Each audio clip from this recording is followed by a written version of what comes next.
Alam mo kapatid, merong bagay na hindi natin kayang isipin. Hindi abot ng ating kaisipan.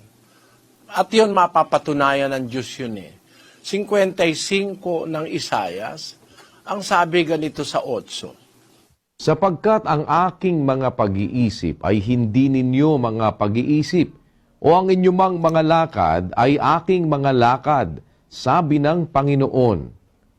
Sapagkat kung paanong ang mga langit ay lalong mataas kaysa lupa, gayon ang aking mga lakad ay lalong mataas kaysa inyong mga lakad, at ang aking mga pag-iisip kaysa inyong mga pag-iisip. For as the heavens are higher than the earth, so are my ways higher than your ways, and my thoughts than your thoughts.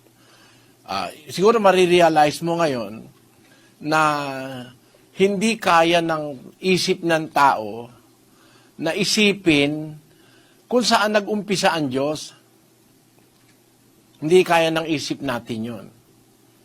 Kaya bawal yung isipin ng Biblia. Nandun sa 12:3 ng Roma.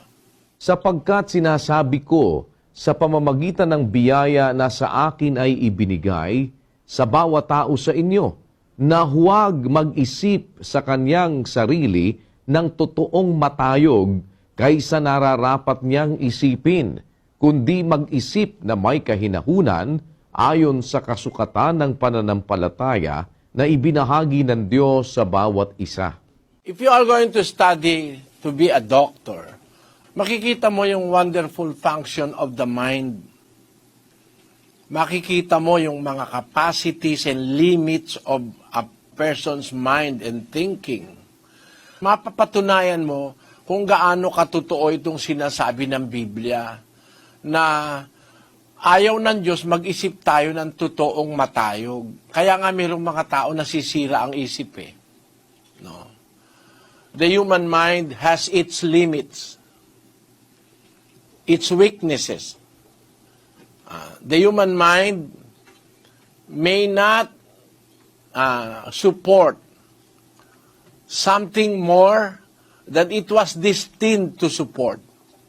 That's why the evidence that the human mind is a limited mind with weaknesses are those people who, after thinking so much, have lost their minds, have lost their wisdom. Tama-tama ang sabi ng Biblia. Huwag kang mag-iisip ng totoong matayog, higit kaysa nararapat mong isipin, kasi masisira ulo mo. Ano ibig kong sabihin? Sabi ng Diyos, kung paanong ang langit mataas sa lupa, gayon ang aking isip. Alam mo naman yung langit na tinutukoy, yung the stretch of the universe. Sa Biblia, ang langit, yung space. Ang tinatawag na langit, yung space that God created. Nandun yan sa book of Genesis. Basahin natin ang Kapitulo 1, versikulo 6. At sinabi ng Diyos, magkaroon ng isang kalawakan sa gitna ng tubig, at mahiwalay ang tubig sa kapwa tubig. At ginawa ng Diyos ang kalawakan, at inihiwalay ang tubig na nasa ilalim ng kalawakan sa tubig na nasa itaas ng kalawakan, at nagkagayon.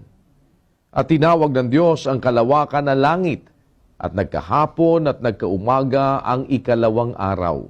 Yung kalawakan, yung space, tinawag niya langit. Sabi ng Diyos sa Biblia, yung langit mas mataas kaysa sa lupa yun.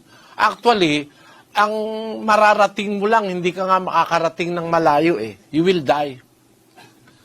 Miski yung isip ng tao ngayon, combined, the thinking and the brains of all human beings alive from time immemorial to our times.